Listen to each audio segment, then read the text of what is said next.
Episode 81 to 90। एक असली आदमी को 5 सेकंड से ज्यादा लगते हैं। धमाका। भारी मात्रा में आध्यात्मिक ऊर्जा फिर से विस्फोट हो गई। राजा एल के आत्मा शरीर को राख में बदल दिया। हालांकि इससे पहले कि आर्यन एक और सांस ले सके, राजा एल की आवाज फिर से गूंज उठी। छोटे बच्चे, अगर तुम में हिम्मत है तो मुझे बोलने दो। धमाका। धिक्कार है, धमाका, धिक्कार है, धमाका। हर बार जब राजा एल ने अपने आत्मा शरीर का पुनर्निर्माण किया और बोलना चाहा, तो एक भी शब्द बोलने से पहले उसे आर्यन द्वारा निर्ममता से तोड़ा गया। 1 मिनट से भी कम समय में राजा एल को 28 बार जबरदस्ती नष्ट कर दिया गया। यहाँ तक कि आत्मा शरीर भी दर्द महसूस कर सकते थे। राजा एल को ऐसा लगा जैसे उसे हर बार सबसे पीड़ादायक यातना के अधीन किया जा रहा था। हालांकि उनके आत्मा शरीर ने एक बार फिर से बहुत जल्दी रिकवरी कर ली। आर्यन ने अपनी आंखें थोड़ी संकीर्ण कर दी। उस बार उन्होंने फिर से हमला नहीं किया। कई हमलों से पहले ही पता चला कि यह काम नहीं करेगा। हालांकि यह राजा एल की आत्मा का सिर्फ एक स्प्लिट बॉडी था और मूल शरीर की आध्यात्मिक ऊर्जा से बहुत दूर था, जो एक ईश्वर के स्तर पर था। यह उनके सप्तर्षि महारहस्य के अनगिनत हमलों का सामना करने और खुद की मरम्मत करने में सक्षम था। क्या ये हो सकता है? तुम्हारे आत्मा शरीर में तुम्हारे भौतिक शरीर की तरह ही जल्दी से ठीक होने की क्षमता है। राजा एल का आत्मा शरीर, जो अभी अभी ठीक हो गया था, ने एक गर्वित हंसी निकाली। ये सही है, तुमने आखिरकार इसे खोज लिया। हालांकि यह राजा इसे स्वीकार नहीं करना चाहता था। वास्तव में तुम्हारी विधियां बहुत शक्तिशाली थीं। ये भी कहा जा सकता है कि महान आचार्यों में से यह राजा अब तक मिला था, तुम्हें सबसे मजबूत माना जा सकता था। हालांकि फिर भी तुम अभी भी मेरे आत्मा शरीर क्लोन को नहीं मार सकते। अगर तुम ऐसा करना चाहते हो तो तुम्हें इस कमरे के हर कोने में सभी सिंगल आध्यात्मिक ऊर्जा को नष्ट करना होगा। इसके लिए भारी मात्रा में आध्यात्मिक ऊर्जा की आवश्यकता होती है और हमलों को लगातार होने की आवश्यकता होती है। भले ही तुम मुझे सांस लेने का मौका दो, मैं अभी भी इसकी मरम्मत कर सकता हूँ। क्या तुम्हें निराशा महसूस होती है, मानव? अपनी कमजोरी का खुलासा करके राजा एल बुद्धिमत्ता की कमी नहीं थी। वह अत्यधिक आत्मविश्वासी था। उसे विश्वास था कि आर्यन वह नहीं कर पाएंगे जो उन्होंने कहा था। वास्तव में भले ही आर्यन एक महान आचार्य थे, लेकिन उनकी अपनी सीमाएं थीं। भले ही उन्होंने आध्यात्मिक तकनीक का अभ्यास किया था, एक साधारण मानव महान आचार्य के रूप में वह एक आध्यात्मिक हमले को उजागर करने के लिए अपनी सारी ताकत का उपयोग कर सकते थे। वह इसे 0.001 सेकंड के ब्रेक के बिना भी कर सकते थे। उनकी सीमा पहले से ही बहुत अच्छी थी अगर उनके पास 5 सेकंड थे। राजा एल, जिसके पास एक दिव्य आचार्य की साधना थी, उसके पास मार्शल कला में समृद्ध अनुभव भी था। उनके अनुभव ने उन्हें उस बिंदु को स्पष्ट रूप से समझने की अनुमति दी। हालांकि अगले पल में आर्यन ने उदासीनता से 2 शब्द कहे, धन्यवाद। राजा एल भ्रमित रह गए। इससे पहले कि वह प्रतिक्रिया दे सके, अगले सेकंड पूरे कमरे में तुरंत आर्यन की आध्यात्मिक ऊर्जा भर गई थी। उसके बाद अनगिनत मात्रा में आध्यात्मिक ऊर्जा तेजी से कंडेंस्ड हुई। प्योर आध्यात्मिक ऊर्जा लाइट की स्ट्रीम्स का गठन किया। उस पल में राजा एल पूरी तरह से बेवकूफ हो गया था। इस तरह की शक्तिशाली आध्यात्मिक ऊर्जा एक साधारण महान आचार्य से बहुत अधिक मजबूत थी, है ना? सिर्फ उस राशि के आधार पर 5 सेकंड को छोड़ दें, भले ही यह 50 सेकंड था, राजा एल को थोड़ा सा संदेह नहीं होगा। उन्होंने ये कैसे किया? वह सिर्फ एक फ्रीकिंग महान आचार्य थे, एक आध्यात्मिक 5वें ग्रेड महान आचार्य। उस समय, यहाँ तक कि वह इस साधना के साथ ऐसा काम नहीं कर सकता था, तो उसके पास क्या अधिकार था? उसके पास क्या अधिकार था? उनके सदमे और स्पीचलेसनेस में आर्यन की लाइट रे पहले ही चलना शुरू हो चुकी थी। दसियों हजार आध्यात्मिक ऊर्जा रेज ने आसमान को ब्लॉटेड किया और पृथ्वी को कवर किया। एक कुचल मोमेंटम के साथ उन्होंने तेजी से राजा एल के आत्मा शरीर पर स्लैश करना शुरू कर दिया। जब लाइट रेज ने आत्मा शरीर पर स्लैश किया तो राजा एल तुरंत जगा था। एक पल रुकिए, वह परिचित भावना, उस ब्लेड की भावना, वह सेबर रे था जो तब दिखाई दिया जब उसका आत्मा शरीर क्लोन वरुण के साथ लड़ रहा था, जिसने तुरंत उसे मार डाला। ये वह था, ये वह बदबूदार बच्चा था, ये वह था जिसने एक ही स्लैश के साथ अपने आत्मा शरीर को नष्ट कर दिया। वह न केवल एक आध्यात्मिक कला विशेषज्ञ थे, बल्कि एक मार्शल कला विशेषज्ञ भी थे। आत्मा और मार्शल कला की दोहरी साधना। उस सब को समझने तक उनके आत्मा शरीर को भी तुरंत आर्यन द्वारा टुकड़ों में काट दिया गया था। उस बार आर्यन ने नहीं रोका। साथ ही उन्होंने सप्तर्षि महारहस्य और प्रचंड तलवार को सक्रिय किया और यह एक पूरे मिनट तक चला। बाद में अपनी सुरक्षा सुनिश्चित करने के लिए उन्होंने 1 और मिनट के लिए चॉप किया। 2 मिनट के बाद उन्होंने फिर से खोज करने के लिए अपनी आध्यात्मिक ऊर्जा का उपयोग किया। पूरे कमरे में अब राजा एल के आत्मा शरीर की आध्यात्मिक ऊर्जा नहीं थी। आर्यन जानते हैं कि आत्मा शरीर क्लोन को पूरी तरह से खत्म कर दिया गया है। जयमेंगला शहर के बाहर एक भूमिगत सील में राजा एल का वास्तविक रूप उस बार दहाड़ नहीं रहा था। इसके बजाय उन्होंने एक अजीब मुस्कान दी। हे, ये वास्तव में दिलचस्प है। मनुष्यों के बीच ऐसा एक शक्तिशाली प्रतिभा था। ये राजा बहुत लंबे समय से इतना उत्साहित नहीं हुआ है। 7 सितारों के अलाइनमेंट का दिन आ रहा है। इस राजा की ताकत बढ़ रही है और सील को तोड़ना आसान है। बदबूदार ब्रैट, इस राजा के लिए अच्छी तरह से प्रतीक्षा करो। उस बच्चे की सिल्वर फॉक्स रक्तरेखा पहले ही सक्रिय हो चुकी है और जल्द ही सिल्वर फॉक्स कबीले के मार्शल कला विशेषज्ञों को आकर्षित करेगी। लेकिन तुम्हें सिल्वर फॉक्स कबीले द्वारा नहीं मारा जाना चाहिए, क्योंकि यह राजा व्यक्तिगत रूप से तुम्हारी हड्डियों को एक एक करके तोड़ना चाहता है। राजा एल से निपटने के बाद आर्यन काम पर लौट आए और राहुल के लिए लीव के लिए आवेदन करने में मदद की। उसके बाद उन्होंने किताबें पढ़ना जारी रखा, जितनी जल्दी हो सके अपनी ताकत बढ़ाने का प्रयास किया। 7 सितारों के अलाइनमेंट ने उसे कड़ी मेहनत करने के अलावा कोई विकल्प नहीं दिया। राजा एल का क्लोन इतना मजबूत था और इसका मुख्य शरीर निश्चित रूप से पर्याप्त भयानक था। आर्यन नहीं चाहते थे कि जब समय आता है तो दूसरे पक्ष द्वारा विघटित हो जाए। नक्षत्र पशु भी लोगों को खाएंगे, वे उसे भी खा सकते हैं। मैंने मजबूत बनने का फैसला किया है।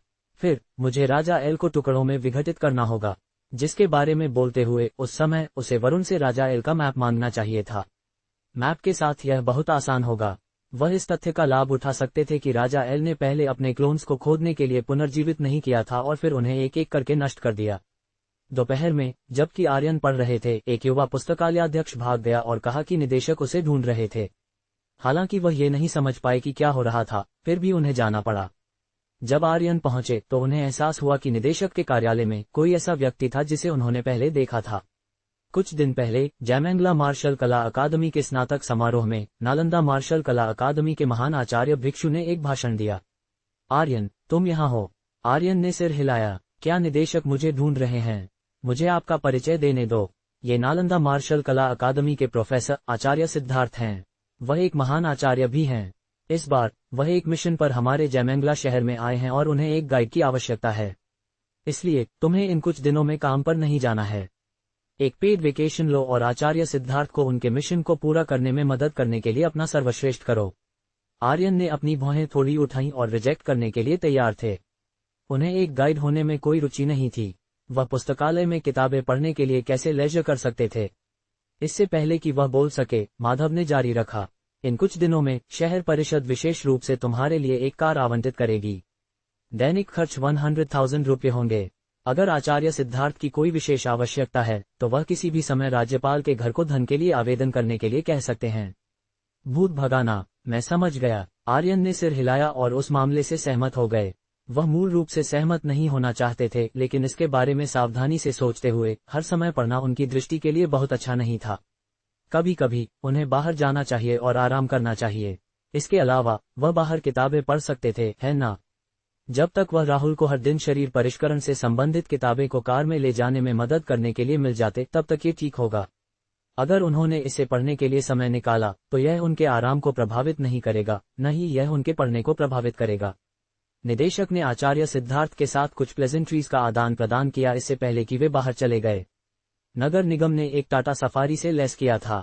आर्यन वास्तव में गाड़ी चलाना नहीं जानते थे, लेकिन इससे उन्हें अपने सहयोगियों के दिमाग को स्कैन करने के लिए सप्तर्षि महारहस्य का उपयोग करने से नहीं रोका गया, जो गाड़ी चलाना जानते थे।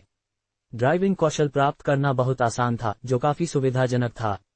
उसके बाद उन्होंने कीर्ति को बुलाया और एक साथ कार में आ गए। आचार्य सिद्धार्थ, अगर मैं नक्षत्र पशु को लाता हूं तो तुम्हें कोई आपत्ति नहीं है ना? आचार्य सिद्धार्थ ने थोड़ा सिर हिलाया। कोई चिंता नहीं, धन्यवाद। सिद्धार्थ ने कुछ नहीं कहा, लेकिन जब उन्होंने आर्यन के कंधे पर कीर्ति को देखा तो वह थोड़ा अपनी भौहें उठाने में मदद नहीं कर सके। उन्हें एक स्पष्ट भावना थी कि बिल्ली एक साधारण बिल्ली की तरह नहीं लगती थी।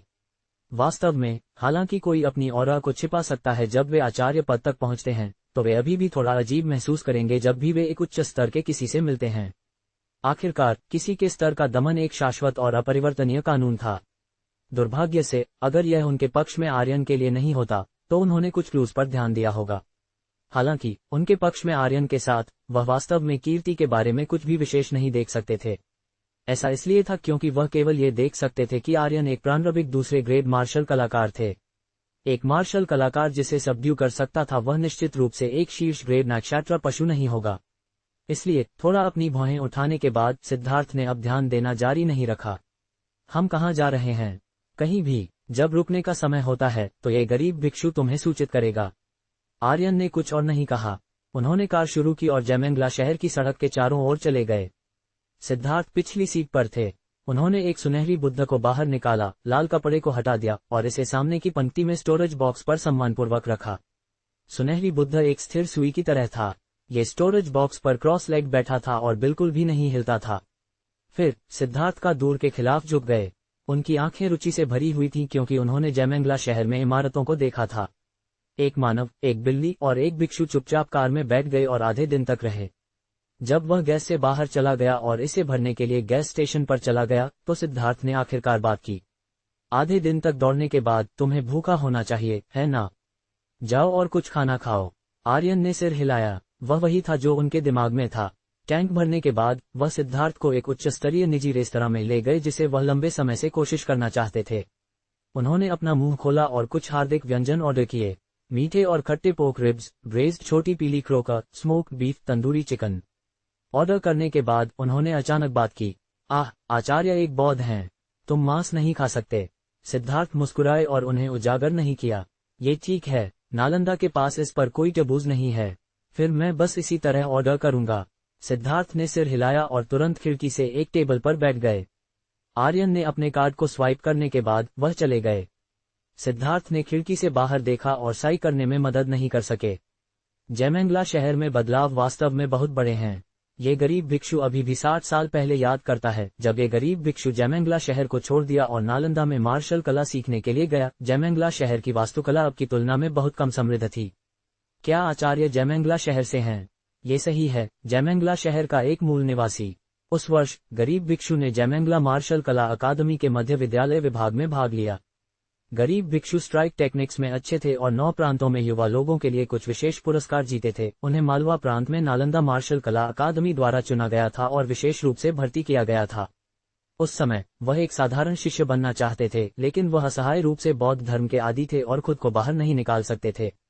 उन्होंने बस अपना सिर मुंडाया और एक भिक्षु बन गए। नालंदा मार्शल कला अकादमी के एक सीधे शिष्य बन गए। दुर्भाग्य से गरीब भिक्षु मूर्ख थे। 60 सालों की कड़वी साधना के बाद वह केवल प्रारंभिक 5वें ग्रेड से आध्यात्मिक 2 ग्रेड तक उन्नत हुए थे। मुझे डर है कि यह जीवन यहीं समाप्त हो जाएगा। आर्यन ने एक किताब में पढ़ा था कि नालंदा को साधारण शिष्यों और सीधे शिष्यों में विभाजित किया गया था। सामान्य शिष्य अन्य मार्शल कला अकादमियों में सामान्य छात्रों के समान थे। स्नातक के बाद वे काम करने के लिए बाहर जाएंगे या सेना में शामिल होंगे।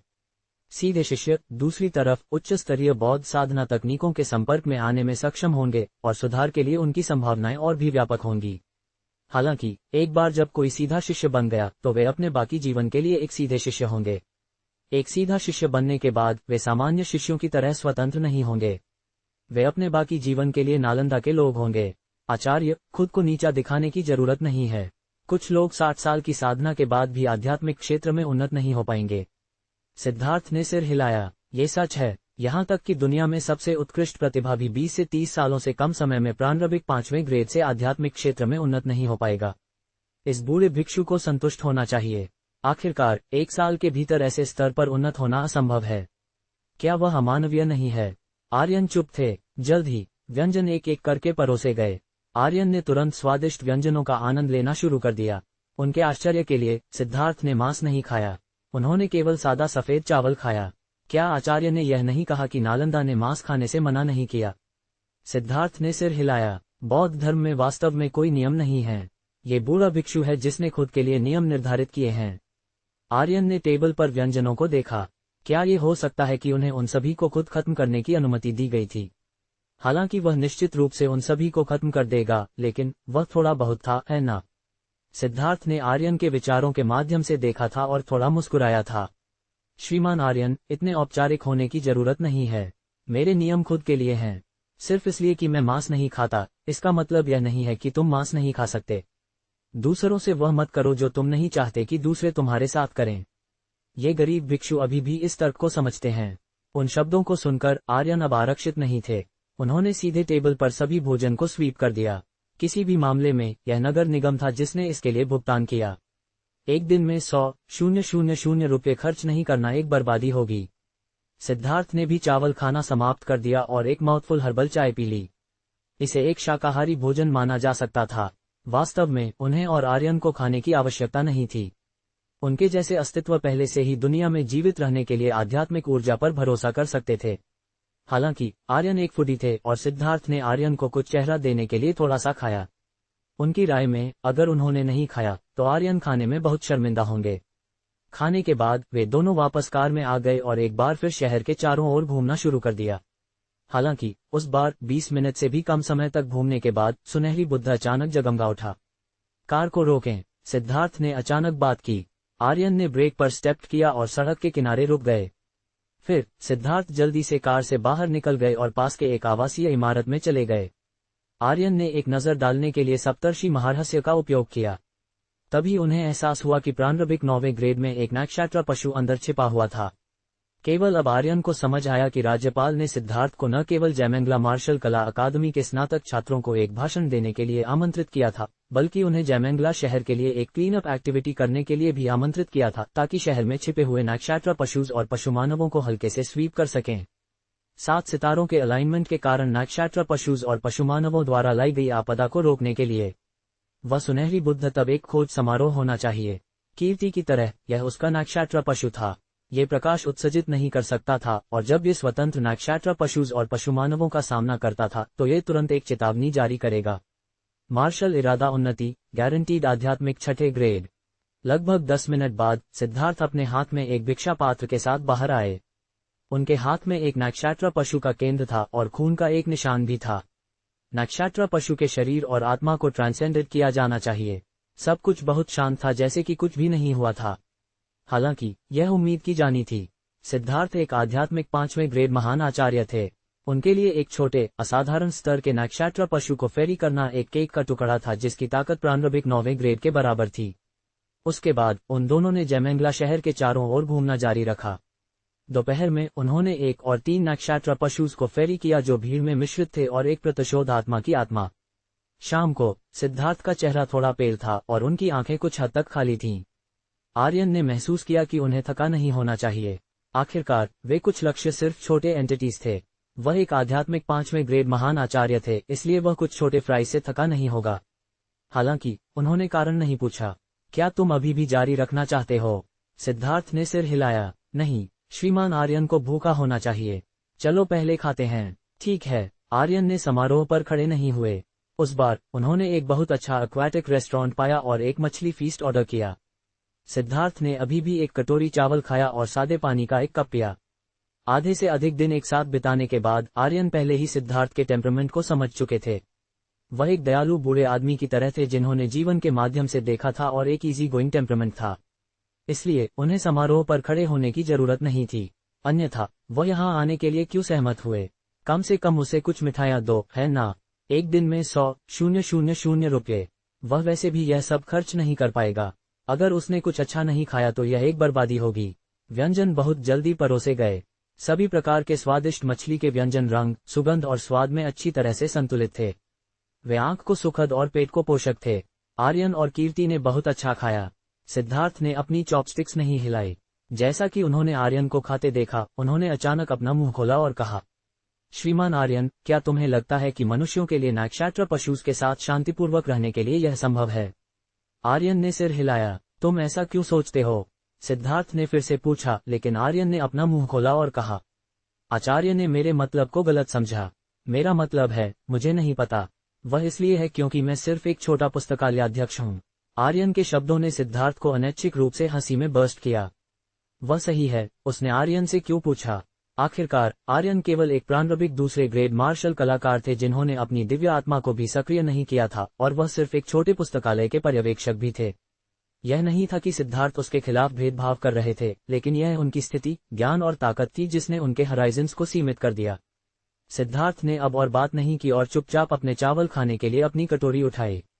वास्तव में आर्यन को कम या ज्यादा पता था कि उनके दिल में क्या चल रहा था। सिद्धार्थ का दिल अव्यवस्थित था। वह बूढ़े भिक्षु का दिल शुरू से ही अच्छा था। जब उन्हें नक्षत्र पशुज का वध करने का मामला करने के लिए कहा गया तो उनके दिल का लहराना अपरिहार्य था। आखिरकार नक्षत्र पशुज के बीच कुछ अच्छे अस्तित्व थे और कौन कह सकता था कि मनुष्यों के बीच कोई बुरे लोग नहीं थे जिनकी उन्होंने रक्षा की थी। यही कारण था कि दोपहर में उनका चेहरा पेल हो गया था। वह घायल नहीं था, न ही वह मानसिक रूप से थका हुआ था। वह आत्मसंदेह में गिर गया था और उसकी स्टेट ऑफ माइंड लहराई थी। एक योद्धा के लिए, खासकर एक उच्च स्तरीय योद्धा, वह वास्तव में एक बड़ा टैबू था। एक परिपक्व व्यक्ति के रूप में तुम समस्याओं के बारे में सोच सकते थे, लेकिन तुम खुद को अत्यधिक रूप से समस्या में नहीं ला सकते थे। नक्षत्र पशुज और मनुष्यों का सार, एक अस्तित्व संसाधनों के बीच का संघर्ष था और दूसरा आध्यात्मिक और सांस्कृतिक संघर्ष था। दो पूरी तरह से अलग जीवन रूप थे। ये चर्चा करना अर्थहीन था कि नक्षत्र पशु सही थे या गलत। एक मानव कुछ कारण से दूसरों को मार सकता है, नक्षत्र पशुज का उल्लेख नहीं करना। अब समस्या ये थी कि नक्षत्र पशुज मानव शहरों में दिखाई दिए। एक बार जब उन्होंने नियंत्रण खो दिया और पागल हो गए, तो यह मनुष्यों के लिए एक विनाशकारी आपदा लाएगा। वह नियंत्रित था और पशुमानव भी थे। अच्छे समय में वे अच्छे थे और बुरे समय में वे वास्तव में घातक थे। इतिहास में बहुत सारे खूनी सबक थे। यही कारण था कि एक कहावत थी, जो मेरी जाति के नहीं है उनके दिल अलग होने चाहिए। वास्तव में बहुत अधिक विवादित होने की आवश्यकता नहीं थी। इसके बारे में सावधानी से सोचते हुए, जिस कारण से वे नक्षत्र पशुज को मारना चाहते थे, वह इसलिए नहीं था क्योंकि वे उन्हें नियंत्रित नहीं कर सकते थे। अगर वे उन्हें नियंत्रित कर सकते थे तो इससे कोई फर्क नहीं पड़ता कि वे मारे गए थे या नहीं। आर्यन के पिछले जीवन की तरह लोगों ने मशीन गन का आविष्कार किया था, इसलिए ग्रासलैंड वॉरियर्स एंटिटीज बन गए थे जो गा सकते थे और नृत्य कर सकते थे। इससे पहले कि मनुष्य पूरी तरह से नक्षत्र पशु को दबा सके, इसे मारना एकमात्र विकल्प था।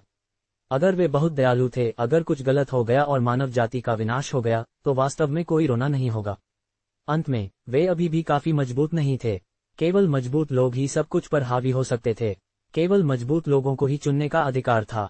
वे चुन सकते थे कि नक्षत्र पशु को मारना है या इसे पेट के रूप में बढ़ाना है। हालांकि इसने आर्यन को भी एक वेक अप कॉल दिया। जैसे ही उनकी साधना बढ़ी, जो चीजें उन्होंने अपनी आंखों से देखी और जो चीजें उन्होंने अपने दिमाग में समझी, वे भी धीरे धीरे बढ़ जाएंगी। नया ज्ञान अक्सर उनकी पिछली समझ को तोड़ देगा। एक व्यक्ति आत्मसंदेह में गिर जाएगा, कुछ गलत निर्णय और विकल्प बनाएगा, जिसके परिणामस्वरूप आध्यात्मिक ऊर्जा डिविएशन होगा। इसलिए लोगों को भ्रमित नहीं होना चाहिए।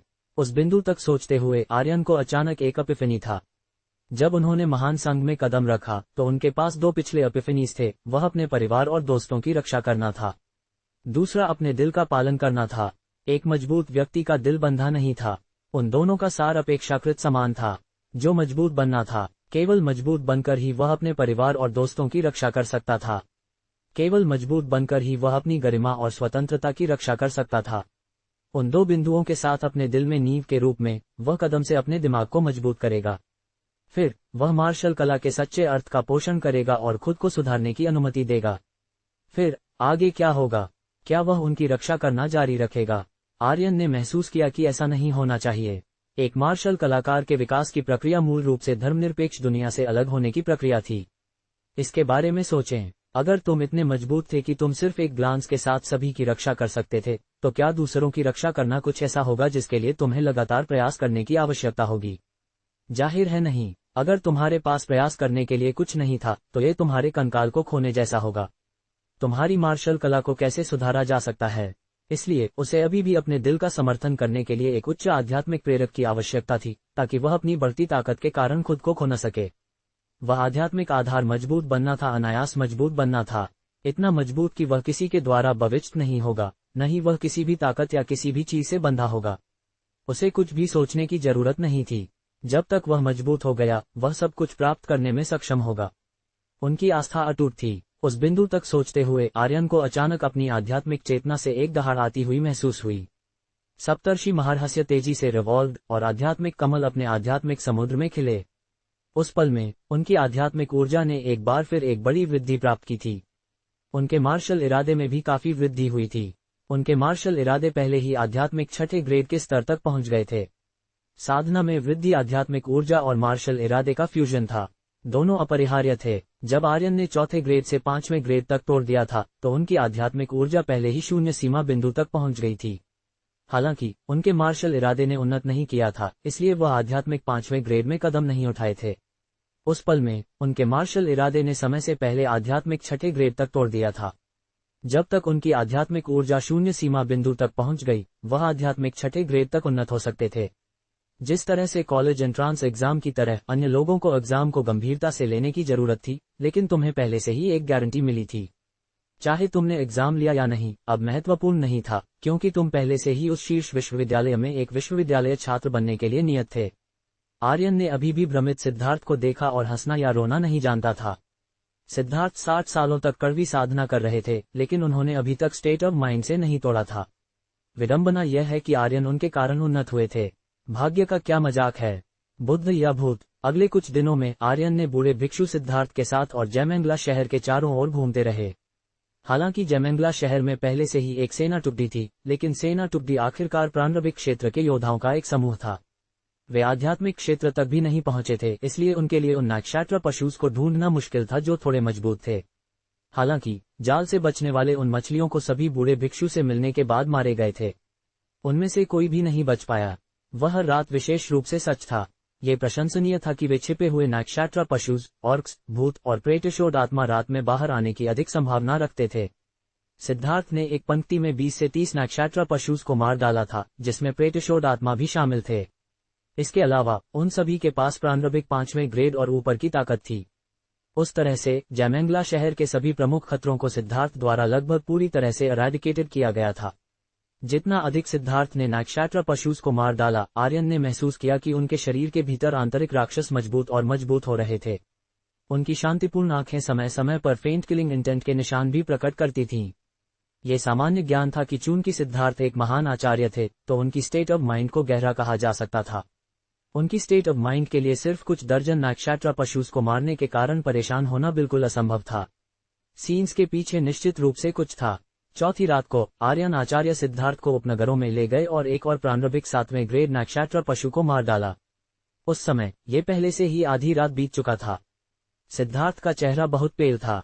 आर्यन ने महसूस किया कि अगर वह जारी रहा तो सिद्धार्थ शायद पागल हो जाएंगे। इसलिए उन्होंने पास के एक होटल को पाया और उसे रात के लिए आराम करने दिया। जब वह हॉल में चला गया तो दरवाजे की रक्षा करने वाला व्यक्ति स्मोकी मेकअप और उसके शरीर पर टैटूज के साथ एक छोटी लड़की थी। हालांकि यह पहले से ही शरद ऋतु था, यह आज रात थोड़ा स्टफी था। उसने कूल डाउन करने के लिए एक आइसक्रीम को लिक किया और उसके कौशल कुछ प्रसिद्ध चित्रपट विशेषज्ञ के बराबर थे। एक रात के लिए कितना? दूसरे पक्ष ने उन दोनों पर ग्लांस किया और उदासीनता से कहा, एक के लिए 800 है, दो के लिए 1600 है और कमरा मुफ्त है। आर्यन स्पीचलेस थे। सिद्धार्थ कुछ हद तक पजल्ड थे। श्रीमान आर्यन, उसका क्या मतलब है? खैर, यह एक सेवा है जो वे प्रदान करते हैं।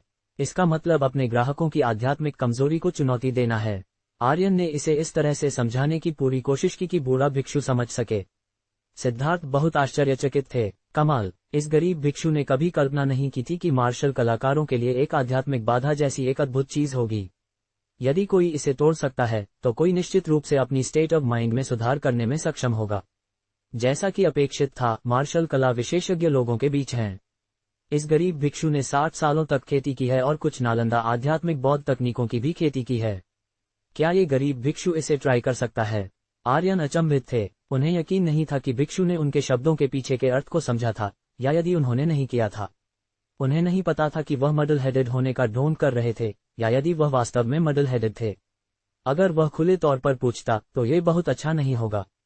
इसलिए एक गहरी सांस लेने के बाद आर्यन ने एक गंभीर अभिव्यक्ति के साथ कहा, मैं तुम्हारे लिए इसे बुक करूंगा। उन्होंने अपना सिर रिसेप्शन लेडी को देखने के लिए मोड़ा और फिर से कहा, क्या मैं एक बिजक जारी कर सकता हूं? दूसरे ने सिर हिलाया। तुम कर सकते हो। 1600 या 3000। अगर तुम 3000 के लिए जाते हो तो तुम्हें 100 रुपये जोड़ने होंगे। कोई और यह नहीं करेगा। आखिरकार तुम दोनों के लिए हमारे होटल रूम में रहना उपयुक्त नहीं है। अगर तुम्हारी कंपनी को पता चलता है और बाजार पर्यवेक्षण या सुरक्षा दल की तलाश करता है तो हमें जिम्मेदारी लेनी होगी। एक पल की चुप्पी के बाद आर्यन ने अपना बैंक कार्ड सौंप दिया। 2 कमरों के लिए 3000 रुपये के लिए एक बिजक लिखो। मेरा एक साधारण गेस्ट रूम है। ठीक है। दूसरे पक्ष ने जल्दी से बिजक लिखा और आर्यन को 2 रूम कार्ड्स दिए। अगर यह एक साधारण गेस्ट रूम है तो केवल एक बिस्तर है। दूसरे में ट्विन बेड्स हैं। तुम ट्विन बेड्स के साथ कमरे का उपयोग करो और अपने दोस्त के लिए सिंगल बेड छोड़ दो। अनुभव बेहतर होगा। ठीक है। आर्यन ने रूम कार्ड लिया और सिद्धार्थ को ऊपर ले आए। वे दोनों अपने अपने कमरों में प्रवेश कर गए। आर्यन के धोने के बाद वह बिस्तर पर लेट गए और शरीर परिष्करण तकनीक को पढ़ना जारी रखा। हालांकि जल्द ही उनकी डोरबेल बजी। आर्यन का दिमाग इस पर स्वेप्ट हुआ। ये वास्तव में सिद्धार्थ थे। उन्होंने दरवाजा खोला। सिद्धार्थ का बूढ़ा चेहरा थोड़ा लाल था क्योंकि वह अपने दरवाजे पर खड़े थे। वह एक बच्चे की तरह थे जिसने एक गलती की थी और कुछ हद तक नुकसान में था। श्रीमान आर्यन, क्या ये गरीब भिक्षु तुम्हारे कमरे में एक रात के लिए रह सकता है? वह महिला जैसे ही अंदर गई उसने अपने कपड़े उतार दिए। उसने कुछ ऐसा कहा, उसके पास पेशेवर नैतिकता है। पैसे प्राप्त करने के बाद उसे कुछ करना होगा और वह कुछ भी करने के लिए अनिच्छुक है। आर्यन स्टंट थे। बूढ़ा भिक्षु इसे फेक नहीं कर रहा था। वह वास्तव में प्योर था। वह वास्तव में नहीं समझा था कि आर्यन का अभी अभी क्या मतलब था। अंदर आओ, उन्होंने बुरा नहीं माना। आखिरकार उनके कमरे में ट्विन बेड्स थे। ऐसा नहीं था कि वे एक ही बिस्तर पर सो रहे थे। धन्यवाद। सिद्धार्थ ने एक जीवन बचत स्ट्रॉ पर ग्रैब किया लगता था क्योंकि वह जल्दी से आर्यन के कमरे में प्रवेश कर गए। प्रवेश करने के बाद उन्होंने एक लंबी सांस बाहर निकाली और अमिताभ कहा। तभी उनकी अभिव्यक्ति धीरे धीरे सामान्य हो गई। मैंने तुम्हें मूर्ख बनाया है, श्रीमान आर्यन। आर्यन ने सिर हिलाया। मैं स्पष्ट नहीं था। नहीं, तुम स्पष्ट रूप से इसे इंगित कर रहे थे। ये सिर्फ इतना है कि यह गरीब भिक्षु मूर्ख था और एक पल के लिए इसे समझ नहीं पाया। अंत में उसने खुद को मूर्ख बना दिया। एक पल के लिए रुकते हुए उन्होंने आर्यन के बिस्तर के बगल में किताब को देखा और आश्चर्य में कहने में मदद नहीं कर सके। ये एक शरीर परिष्करण तकनीक। आर्यन ने सिर हिलाया। मुझे उम्मीद नहीं थी कि श्रीमान आर्यन इतने मेहनती और सीखने के लिए उत्सुक होंगे। तुम अभी भी आधी रात में शरीर परिष्करण तकनीकों को पढ़ना चाहते हो? यदि तुम अपनी दिव्य आत्मा को सक्रिय कर सकते हो तो तुम्हारा भविष्य असीमित है। मैंने देखा है कि श्रीमान आर्यन का टेम्परामेंट इन कुछ दिनों में बेहद अच्छा है।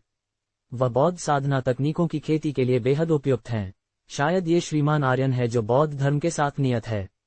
तुम नालंदा मार्शल कला अकादमी में क्यों नहीं शामिल होते?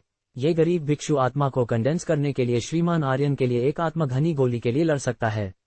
आत्मघनी गोली आत्मा को कंडेंस करने में सक्षम एकमात्र गोली थी। हालांकि इसे परिष्कृत करने के लिए आवश्यक सामग्री को एक प्रमुख संघ से एक नक्षत्र पशु की आत्मा की आवश्यकता थी। इसकी उत्पादन क्षमता बेहद दुर्लभ थी और इसके लिए कोई बाजार नहीं था। आमतौर पर यह केवल बेहद बड़े अकादमियों और फ्रंटलाइन में उपलब्ध था। यह अतुलनीय रूप से कीमती था। हालांकि आर्यन ने सिर हिलाया। आपकी दयालु इच्छाओं के लिए धन्यवाद आचार्य। हालांकि मैं जयमंगला शहर में रहने का आदी हूं और मैं फिलहाल छोड़ने की इच्छा नहीं करता। सिद्धार्थ ने धीरे से साई किया, थोड़ा निराश महसूस कर रहे थे। ठीक है, यह एक पिटी है। हालांकि अगर तुम भविष्य में अपना मन बदलते हो तो तुम मुझे देखने के लिए कभी भी नालंदा में आ सकते हो। आर्यन ने सिर हिलाया और पढ़ना जारी रखा।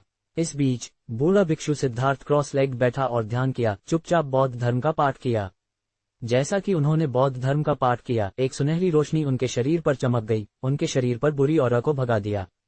छोटे गेस्ट रूम में आर्यन एक किताब पढ़ रहे थे। सिद्धार्थ क्रॉस लेग बैठे थे और सूर्य का जाप कर रहे थे। बेडसाइड लैंप गर्म और पीला था। यह एक शांतिपूर्ण दृश्य था। वह दृश्य एक पूरे 2 घंटे तक चला। 4 घंटे बाद रात के दूसरे हाफ में एक काला बादल चांदनी को कवर कर गया। होटल के बाहर एक ठंडी हवा अचानक दिखाई दी। आर्यन ने अपनी भौहें थोड़ी उठाईं, लेकिन उन्होंने बाहर नहीं देखा। इसके बजाय उन्होंने सिद्धार्थ को देखा जो क्रॉस लेग बैठे थे और सूर्य का जाप कर रहे थे। बाहर हवा आसपास के टमासिक चुंबकीय क्षेत्र से प्रभावित थी और चुंबकीय क्षेत्र में वह परिवर्तन वास्तव में सिद्धार्थ के शरीर से आया था। उस पल में उनके शरीर पर बौद्ध प्रकाश वास्तव में फेंट रूप से प्रकट होने लगा था। इसके अलावा एक और ग्लूमी ऑरा था जो समय समय पर लीक होता था। एक भूत बनने के लिए एक को दूरदर्शिता होनी चाहिए। यह क्या है? आर्यन एक ग्लांस में बता सकते थे कि वर्तमान सिद्धार्थ मानव नहीं था, बल्कि वह अकेले नहीं थे। उनके शरीर में 2 आध्यात्मिक शक्तियां उनके शरीर पर लड़ रही थीं। उनमें से एक खुद था और दूसरा एक ईवल स्पिरिट था। कोई आश्चर्य नहीं कि सिद्धार्थ की स्टेट ऑफ माइंड पहले प्रभावित हुई थी। ये पता चला है कि उनके शरीर पर एक ईवल स्पिरिट द्वारा हमला किया गया था। वह ईवल स्पिरिट निश्चित रूप से कमजोर नहीं था। कम से कम ये सिद्धार्थ की अपनी आत्मा के करीब होना था ताकि उसे प्रभावित कर सके। इसे पिछले कुछ दिनों में सिद्धार्थ के शरीर पर हमला नहीं करना चाहिए था। इसके बजाय ये सिद्धार्थ के शरीर के अंदर लंबे समय से था। हालांकि इसकी ताकत अतीत में बहुत कमजोर होनी चाहिए थी और सिद्धार्थ को प्रभावित करने में असमर्थ थी। अब यह मजबूत हो गया था। रात तमासिक से संबंधित थी, बिल्कुल सिद्धार्थ की तरह। उन्होंने बौद्ध धर्म के आध्यात्मिक साधना तकनीक की खेती की और उस प्रकार से संबंधित थे जो बेहद मैस्कुलिन था, जो सात्विक था। रात के दौरान उसे दबाया जाएगा। दूसरी तरफ दूसरा पक्ष सबसे सिनिस्टर प्रकार था। उन्होंने रात में जो प्रभाव प्रदर्शित किया वह सामान्य से भी अधिक मजबूत था। तमासिक और सात्विक एक साथ जुड़ गए, स्वाभाविक रूप से उनके और सिद्धार्थ के बीच की दूरी को छोटा कर दिया। उस पल में सिद्धार्थ दूसरे पक्ष का विरोध करने के लिए संघर्ष कर रहे थे। अगर दूसरा पक्ष सिद्धार्थ को हरा देता तो वह अपने शरीर का नियंत्रण छीन लेगा। उस समय सिद्धार्थ अब सिद्धार्थ नहीं होंगे बल्कि एक दुष्ट राक्षस होंगे, एक महान आचार्य की ताकत के साथ एक दुष्ट राक्षस। अगर वह आसपास नहीं होता तो अन्य शहरों से मार्शल कला विशेषज्ञ पहुंचने से पहले वह अकेले जयमंगला शहर में सैकड़ों हजारों या यहां तक कि लाखों लाइव्स को नष्ट कर सकता था। उस बिंदु पर आर्यन अचानक भाग्य में विश्वास करने लगे। शायद स्वर्ग ने उन्हें सिद्धार्थ के साथ मिशन को पूरा करने के लिए अरेंज किया ताकि उसे बचा सके, पूरे शहर को बचा सके और उस आपदा से बच सके। धीरे धीरे किताब को बंद करते हुए आर्यन ने सिद्धार्थ की यादों को स्कैन करने के लिए सप्तर्षि महर्षि डालना शुरू कर दिया। अगर यह कोई और समय होता तो सिद्धार्थ निश्चित रूप से आर्यन की हरकतों पर ध्यान देते। आखिरकार वह भी एक आध्यात्मिक 5वें ग्रेड महान आचार्य थे। सिर्फ इसलिए कि वह आर्यन का विरोध नहीं कर सकते थे, इसका मतलब यह नहीं था कि वह उसका पता नहीं लगा सकते थे। हालांकि उस समय वह अपने शरीर में ईविल स्पिरिट से निपटने में व्यस्त थे और आर्यन पर बिल्कुल भी ध्यान नहीं दे सकते थे। बहुत जल्द आर्यन को लगा जैसे वह एक चलचित्र देख रहे थे। उन्होंने जल्दी से सिद्धार्थ की यादों के माध्यम से ब्राउज किया और कारण पाया। ये तब था जब सिद्धार्थ को अभी तक एक महान आचार्य बनना बाकी था और उन्होंने अभी अभी नालंदा मार्शल कला अकादमी में कदम रखा था। युवा वह बूढ़े की तरह दयालु थे। सर्दियों के बीच में एक साल उन्होंने अपने साथी शिष्यों का अनुसरण किया और स्ट्राइक टेक्निक्स का अभ्यास समाप्त करने के बाद डॉर्मेट्री में लौट आए। वह बर्फ के एक पैच से गुजरे और बर्फ में एक छायादार सांप को बचाया। ड्रैगन, टाइगर और वुल्फ ग्रेड रक्तरेखाओं में छायादार सांप के पास एक टाइगर ग्रेड रक्तरेखा था और यह टाइगर ग्रेड रक्तरेखाओं में से एक सबसे अच्छा था। जिससे सिद्धार्थ ने बचाया था वह एक छायादार सांप था जिसने पहले ही असाधारण स्तर तक साधना की थी। यह आचार्य स्तर तक पहुंचने से केवल एक कदम दूर था। ये किसी के द्वारा घायल हो गया था और फील्ड में बच गया था। फिर ये बर्फ और बर्फ द्वारा फ्रोजन किया गया था। दयालु सिद्धार्थ ने इसे बचाया और इसे अपनी बाहों में रखा, अपने शरीर के तापमान का उपयोग करके ठंड को बाहर निकालने के लिए। अंत में छायादार सांप ने शिकायत के साथ दयालुता का बदला लिया और सिद्धार्थ को काट लिया। एक किसान और सांप का एक वास्तविक जीवन संस्करण। छायादार सांप की रक्तरेखा में एक विशेष क्षमता थी जो अपनी आत्मा को दूसरे व्यक्ति के शरीर में ट्रांसफर करने के लिए ताजे खून को एक माध्यम के रूप में उपयोग कर सकती थी। इसके अलावा इसे पूरी तरह से छिपाया जा सकता था। नतीजतन यह इतने सालों से सिद्धार्थ के शरीर में छिपा हुआ था। सिद्धार्थ के साथ राक्षसों को सबड्यूइंग करने और नक्षत्र पशुमानवों और दुर्भावनापूर्ण भूतों को मारने के साथ इसने चुपचाप दूसरे पक्ष के आंतरिक संघर्ष को अवशोषित किया। इसने अपनी आध्यात्मिक ऊर्जा को भी बढ़ाना जारी रखा। अब तक इसकी आध्यात्मिक ऊर्जा पहले से ही एक आध्यात्मिक 5वें ग्रेड महान आचार्य के बराबर होने के लिए पर्याप्त मजबूत थी और यह सिद्धार्थ को प्रभावित कर सकती थी। सिद्धार्थ अब इसे खत्म नहीं कर सकते थे। जब आर्यन ने वह सब देखना समाप्त कर दिया तो सिद्धार्थ, या बल्कि छायादार सांप, ने संतुष्टि की एक अजीब हंसी निकाली। हा 60 साल, ये 60 साल हो गए हैं। मैं आखिरकार सफल हो गया हूँ। वह सिनिस्टर आवाज जिसने एक बुरी ऑरा का खुलासा किया जिससे लोग कांप गए। ये बहुत स्पष्ट था कि उन परिस्थितियों के तहत जहां रात में टमासिक एट्रीब्यूट बहुत अधिक था, सिद्धार्थ अभी भी अंत में छायादार सांप को हराने में असमर्थ थे। अब उसकी आत्मा शरीर को पहले ही सांप द्वारा दबाया जा चुका था। छायादार सांप ने अपने शरीर का नियंत्रण छीन लिया था। क्रैक क्रैक, छायादार सांप ने अपनी गर्दन को स्टिफली मोड़ दिया और एक बेहद भयानक एंगल से सीधे आर्यन को घूरने लगा। मानव, तुम वास्तव में अपनी आंखों से मेरे पुनरुत्थान को देखने के लिए भाग्यशाली हो। तुम्हें पुरस्कृत करने के लिए मैं तुम्हें एक एक करके खाने जा रहा हूँ। ये कहने के बाद उसने अपनी जीभ को बाहर निकाला और इसे अपने होठों पर ले गया। वह ड्रूलिंग को रोक नहीं सका। मैंने पूरे 60 सालों तक एक मानव का स्वाद नहीं लिया है। आर्यन की अभिव्यक्ति शांत थी क्योंकि उन्होंने उसे उदासीनता से देखा। उस उदासीन अभिव्यक्ति ने छायादार सांप को अपनी भौहें उठाने का कारण बना। मानव, क्या तुम मुझसे डरते नहीं हो? आर्यन अभी भी नहीं बोले, लेकिन कीर्ति की अधीर आवाज उनके बगल से आई। क्या तुमने बात करना समाप्त कर दिया है? तुम अभी भी यहाँ क्यों सो रहे हो? तुम्हें कल भी काम पर जाना है। क्या तुम्हारे पास कोई अनुशासन की भावना नहीं है? छायादार सांप स्टन था और तुरंत अपनी दृष्टि को फैंटम बिल्ली में शिफ्टेड किया। जिस पल उसने कीर्ति को देखा, उसकी अभिव्यक्ति अचानक एक पल के लिए जम गई, जैसे कि उसने अभी तक प्रतिक्रिया नहीं दी थी। अगले पल उसने चिल्लाना शुरू कर दिया। ड्रैगन ग्रेड नक्षत्र पशु फैंटम बिल्ली, तुम एक ड्रैगन ग्रेड फैंटम बिल्ली हो। यहाँ एक फैंटम बिल्ली कैसे हो सकती है? यह असंभव है। 2 दिल रेंचिंग स्क्रीम्स के बाद उसने कुछ सोचा था और फिर से चिल्लाना शुरू कर दिया। 1 मिनट रुके, मैं तुम्हारी ऑरा को क्यों नहीं महसूस कर सकता? तुमने अपनी खुद की ऑरा को ब्लॉक कर दिया है और तुम एक फैंटम बिल्ली हो जिसने पहले ही आचार्य क्षेत्र तक साधना की है।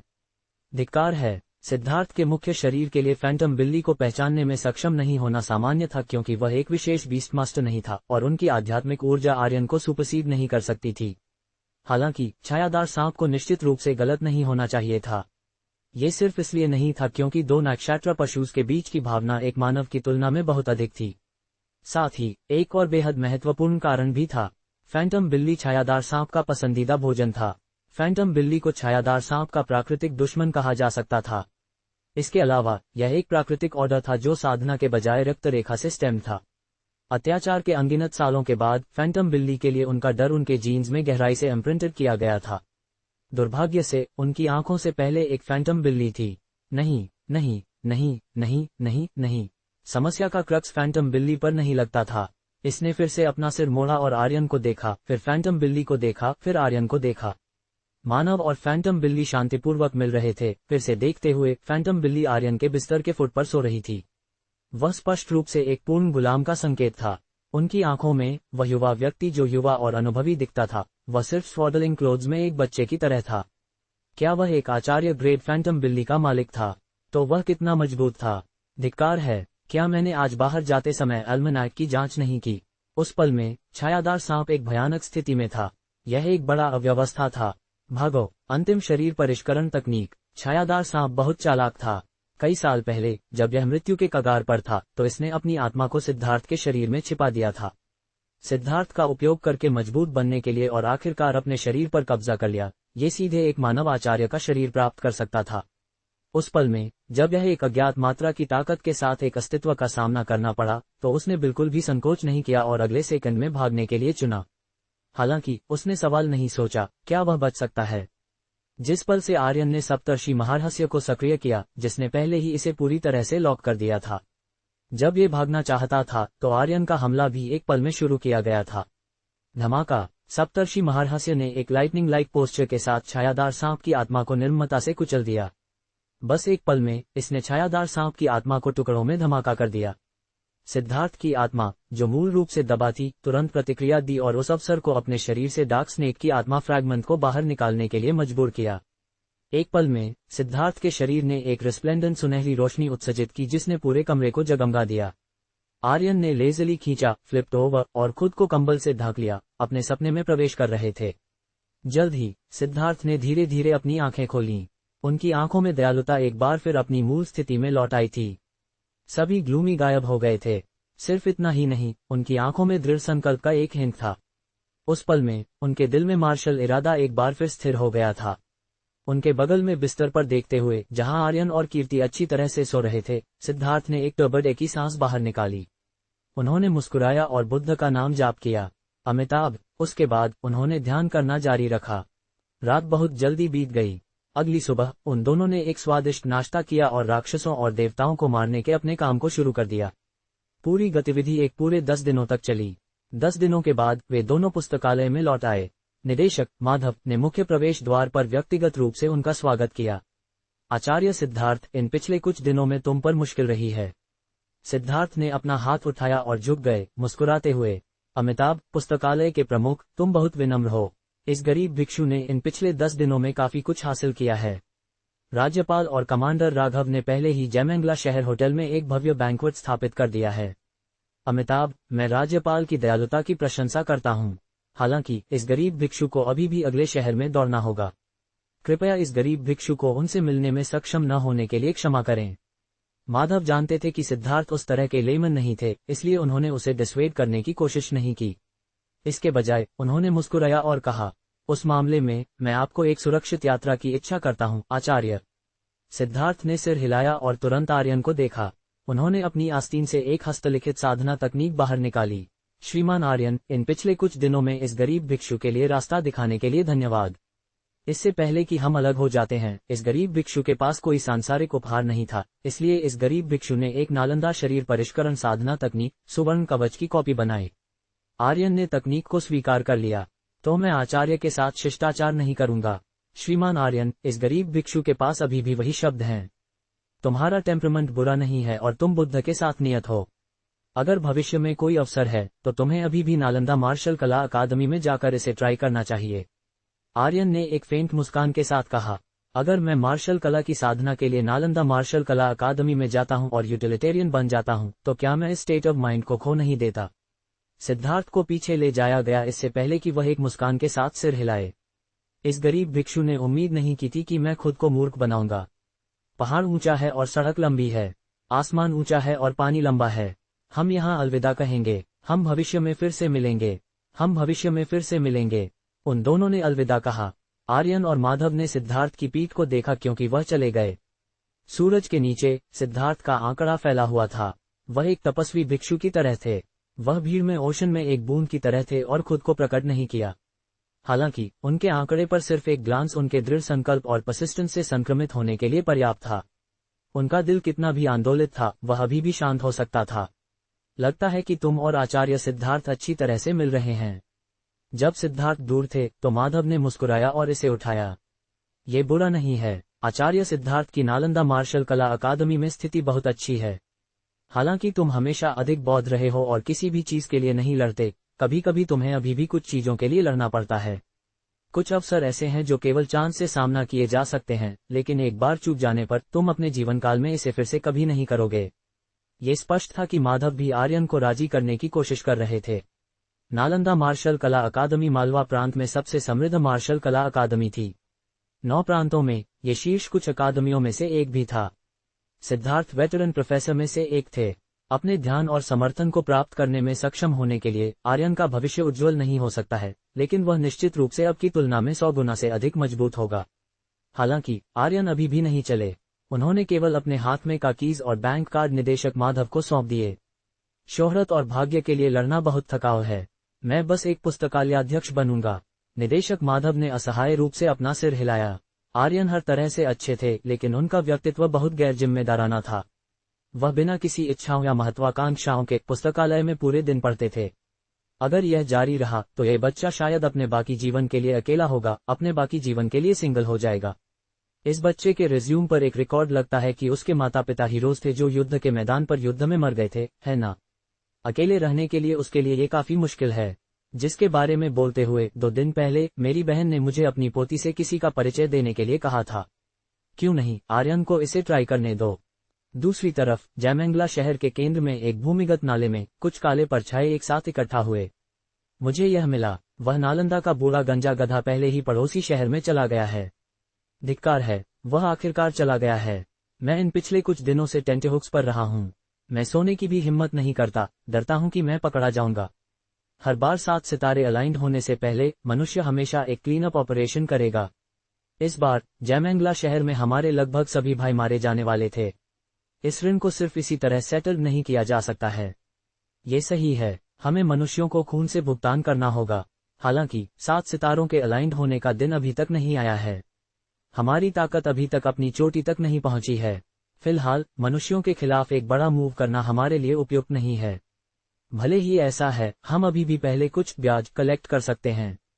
जैमेंगला शहर ने नालंदा बूढ़े गंजे गधे के लिए रास्ता दिखाने के लिए जो बच्चा भेजा, वह केवल एक प्रारंभिक दूसरे ग्रेड मार्शल कलाकार है। चलो उसके साथ शुरू करते हैं और स्वर्ग में हमारे मृत भाइयों की आत्माओं को श्रद्धांजलि देते हैं। अच्छा विचार, मैं उसे टुकड़ों में काटना चाहता हूं और उसे जिंदा खाना चाहता हूं। उसकी टेंडन्स को बाहर निकालो और उसे स्किन करो। उसे मांस सूप में स्टू करो। उसे इच्छा करो कि वह जीवित नहीं रह सकता, इच्छा करो कि वह मर सकता है, और हमेशा के लिए एक लैकी होने का अफसोस करो। आर्यन की तरफ, वह नहीं जानते थे कि उन्हें टारगेटेड किया गया था। वह घर लौट आए और सुवर्ण कवच शरीर परिष्करण तकनीक को पढ़ना शुरू कर दिया। जब उन्होंने अभी अभी सुवर्ण कवच तकनीक प्राप्त की थी तो उनके शरीर में सुनहरी किताब जल्दी से कूद गई थी। ये बहुत स्पष्ट था कि सुवर्ण कवच तकनीक अंतिम बुनियादी शरीर परिष्करण तकनीक थी जिसे वह खोज रहे थे और अभी तक नहीं मिले थे। उस तकनीक की साधना करने के बाद वह एक शीर्ष नौच शरीर परिष्करण तकनीक को संश्लेषित करने में सक्षम होंगे। मुझे आश्चर्य है कि मुझे किस तरह की शक्तिशाली शरीर परिष्करण तकनीक मिलेगी। अखंड वज्र दिव्य कला। प्रत्येक प्रकार की साधना विद्या उसके प्रकार के अनुसार भिन्न होती थी और मूल साधना विद्याओं की संख्या भी अलग अलग होती थी। उदाहरण के लिए प्रचंड तलवार को लीजिए। उनमें से कुछ मूल तकनीकें तलवारबाजी के बाहरी कौशल को विकसित करने पर आधारित थीं, कुछ तलवार के इरादे को विकसित करने पर आधारित थीं, और कुछ तलवार की तकनीकों की आंतरिक शक्ति को विकसित करने पर आधारित थीं। यही कारण था कि उस दुनिया में साधना विद्याओं का उपयोग सीधे तौर पर किसी की साधना को संचित करने और बढ़ाने के लिए किया जा सकता था। ऐसा इसलिए था क्योंकि साधना विद्या ने खुद में आंतरिक शक्ति को समाहित कर लिया था। इसी तरह ये शरीर शोधन प्रणाली की मूल साधना विद्याओं के लिए भी समान था। ठीक उसी तरह जब गुरु ध्रुव जयपुर विद्यापीठ के स्नातक समारोह में एक भाषण दे रहे थे तो गुरु ध्रुव द्वारा बताई गई शरीर शोधन साधना विद्या के बाहरी साधना से संबंधित थी, जो आर्य विद्यापीठ के वज्र कवच के समान थी। क्योंकि गुरु ध्रुव जाहिर तौर पर वज्र कवच जैसी उच्च स्तरीय तकनीक नहीं सिखा सकते थे, ये केवल एक निम्न स्तरीय तकनीक कहा जा सकता था जो वज्र कवच से विकसित हुई थी। हालांकि आर्यन के लिए जब तक यह एक ही प्रकार की तकनीक से संबंधित थी, ये ठीक था। उसकी आत्मशक्ति को केवल उसके भीतर की मूल तकनीक की आवश्यकता थी। ये शरीर के भीतर की आध्यात्मिक ऊर्जा का उपयोग त्वचा की सतह के नीचे समान रूप से बिछाने, पूरे शरीर की रक्षा करने के लिए करती थी। हालांकि इसकी अपनी कमजोरी भी थी, जो ये थी कि उसे आध्यात्मिक ऊर्जा को अवशोषित करने के लिए अपने शरीर के लिए एक ढक्कन छोड़ना पड़ता था। यह उस तरह की साधना विद्या का दोष था। आखिरकार अगर इसमें कोई दोष नहीं होता तो इसका ग्रेड संभवतः एक सामान्य साधना विद्या नहीं होता, बल्कि एक महागुरु से ऊपर की साधना विद्या होती। अन्य शरीर शोधन साधना विद्या जो आर्यन ने अभ्यास की थी, उनमें आंतरिक अंगों को मजबूत करने, अंगों के हमले बिंदुओं को मजबूत करने और मन को मजबूत करने की क्षमता थी। सुवर्ण कवच एक आंतरिक साधना तकनीक थी जो आंतरिक शक्ति को विकसित करने पर केंद्रित थी। उस तकनीक का अभ्यास करने के बाद कोई भी उन कमजोर बिंदुओं को तोड़ पाएगा जिन्हें लोहे के कपड़े की शर्ट को अपने चालों का उपयोग करते समय छोड़ना पड़ता था। ये कहा जा सकता था कि इसने वज्र कवच और अन्य मूल साधना विद्याओं की कमजोरी को पूरा किया। इसके अलावा सुवर्ण कवच एक महागुरु स्तर की साधना विद्या थी। हालांकि आर्यन को केवल मूल तकनीकों की आवश्यकता थी, बूढ़े गुरु ध्रुव ने आर्यन के साथ बहुत अच्छा व्यवहार किया। वह साधना विद्या पूरे देश में भी सर्वश्रेष्ठ में से एक थी। आर्य विद्यापीठ में केवल प्रोफेसर स्तर और उससे ऊपर के शिक्षकों को ही इसके संपर्क में आने का मौका मिला। स्वर्ण पोथी ने सुवर्ण कवच को रिकॉर्ड किया और जल्द ही इसका अभ्यास करना शुरू कर दिया। आर्यन सोफे पर लेट गए और तरबूज के बीज खाने लगे। रात के दूसरे भाग तक साधना विद्या पूरी हो जाएगी और वह उस समय इसे संश्लेषित करने में सक्षम होगा। हालांकि उसी क्षण उसे अचानक बाहर कुछ अजीब हरकतें महसूस हुईं। सप्तर्षि महर्षि की एक झलक से वह समझ गया। पीहू। उसने अपने पैर का उपयोग करके पीहू के छोटे से पिछले हिस्से पर लात मारी, जो सोफे के दूसरे कोने में मुड़ा हुआ था और पहले से ही गहरी नींद में था। शरारत करना बंद करो, तुमने मेरी नींद क्यों खराब की? पीहू ने बुदबुदाया और मुड़ गई। आर्यन ने फिर से उसके छोटे से पिछले हिस्से पर लात मारी। क्या तुम कल सुबह मांस का बन खाना चाहती हो? नहीं, मैं बस थोड़ी अच्छी नींद क्यों नहीं ले सकती? केकड़े के रो के सूप बन के बारे में क्या? नहीं, मुझे बस थोड़ी अच्छी नींद चाहिए। एक मांस का बन और एक केकड़े के रो का सूप बन। पीहू सोफे से उठकर बैठ गई। तुम क्या चाहते हो कि मैं क्या करूं? मुझे नींद आ रही है तो चलो इसे जल्दी से हल करते हैं। बाहर कुछ चूहे हैं, जाओ और उनकी देखभाल करो। एक बार जब तुम कर लोगी तो तुम सोना जारी रख सकती हो। बन, तुम्हें वे कल सुबह मिलेंगे। 1 मिनट रुको। आर्यन तरबूज के बीज खाते रहे जबकि पीहू एक बिल्ली में बदल गई। उसने धातु के दरवाजे को थोड़ा खोला और दरार से बाहर निकल गई। छोटे आंगन के बाहर कुछ नक्षत्र पशु चुपचाप इमारत को घेर रहे थे। वे बाहर झाड़ियों में छिप गए और सीधे छोटे आंगन को घूरने लगे। यह उस चापलूस का छोटा आंगन है। ये सब इस चापलूस की गलती है। अगर यह उस बूढ़े गंजे गधे के लिए रास्ता नहीं दिखाता तो हम इतने सारे भाइयों को नहीं खोते। हर कोई तैयार हो जाओ, चलो इसे जल्दी खत्म करते हैं ताकि हमें अन्य मनुष्यों द्वारा खोजा न जाए। हमारे प्रवेश करने के बाद बलवान उसके पैरों को बंद कर देगा, भोलू उसके हाथों को बंद कर देगा और टिंकू उसके मुंह को ढक देगा। अगर वह मुझे काट ले तो? तुम्हारी त्वचा मोटी है तो भी ये दर्द करेगा अगर वह मुझे काटता है। उसके चेहरे पर बैठ जाओ। अगर वह तुम्हें काटना चाहता है तो बस उसके मुंह पर पेशाब कर दो। टिंकू की आंखें चमक उठी और वह इतना उत्साहित था कि उसका शरीर कांपने लगा। मैं अब और नहीं ले सकता, मुझे अब पेशाब करना है। उसे रोको, अब हमला करो। इससे पहले कि वह खत्म करता, हवा अचानक शांत हो गई। बलवान ने चुपचाप कहा, शंकर कहाँ है? मुझे नहीं पता। क्या वह अंदर घुस गया? नहीं, उसकी गति उतनी नहीं है। हवा एक बार फिर सन्नाटे में छा गई। टिंकू, तुम कहाँ गए? बैल और भेड़ ने एक दूसरे को देखा और घूंट लिया। वे एक दूसरे की आंखों में डर देख सकते थे। भागो, भोलू चिल्लाया और भागने के लिए मुड़ गया। बलवान ने लापरवाह होने की हिम्मत नहीं की और तुरंत दूसरी दिशा में भागने के लिए मुड़ गया। हालांकि जैसे ही वह चला, पीछे से एक विशाल बल आया और उसे मौके पर ही गिरा दिया। धमाका, उसके पीठ पर दर्द फैल गया। बलवान ने एक झलक ली और उसकी आंखें डर से भर गईं। भोलू, जो अभी अभी भागा था, पहले ही मर चुका था। उसकी आंखों में डर था और वह मौके पर ही जम गया था। एक अशुभ दबाव पीछे से आया। उसने अपने दिल में डर को जबरन दबाया और धीरे धीरे अपना सिर पीछे घुमाया, ये देखने के लिए कि उन्हें किसने मारा था। दुर्भाग्य से जब उसने अपना सिर घुमाया तो उसने केवल एक तेज पंजा देखा। उसकी पुतलियों में ये बड़ा और बड़ा होता गया। अल्पविराम। कुछ नक्षत्र पशु से निपटने के बाद पीहू ने अपने पंजों को चाटा और एक हल्की आह भरी। जब से मैं आर्यन की अनुयायी बनी हूँ, मुझे जो व्यवहार मिलता है वह बदतर और बदतर हो गया है। पहले मैं उबले हुए बन खाती थी और जितने चाहूं उतने चुराती थी।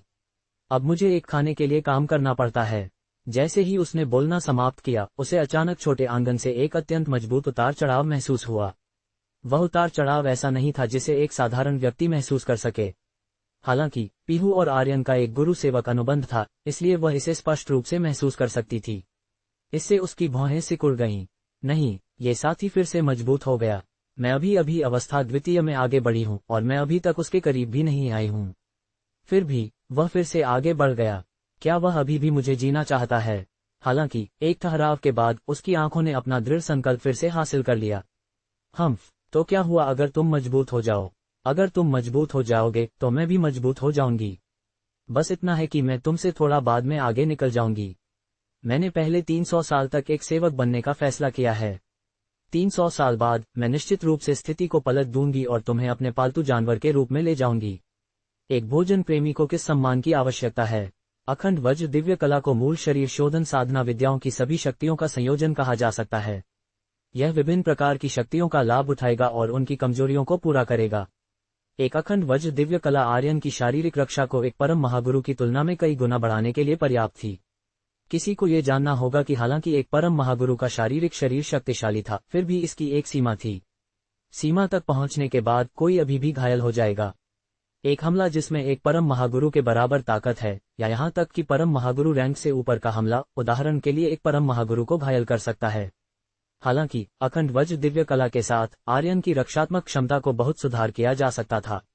भले ही वह हमले से बचता नहीं, उसके शरीर की कठोरता के साथ वह अभी भी एक परम महागुरु के हमले का सामना कर सकता था। आत्मशक्ति की स्वर्ण पोथी ने तुरंत अखंड वज्र दिव्य कला को विकसित करना शुरू कर दिया। ये रात के 2 बज चुके थे। आर्यन आराम करने के लिए अपने कमरे में लौट आया। कल सुबह तक उसे अखंड वज्र दिव्य कला को पूर्णता के लिए विकसित करने में सक्षम होना चाहिए। अल्पविराम। अगली सुबह जल्दी आर्यन ने अपने कंबल को देखा और गहरे विचार में पड़ गया। अखंड वज्र दिव्य कला को पहले ही सबसे बड़ी अवस्था तक विकसित किया जा चुका था।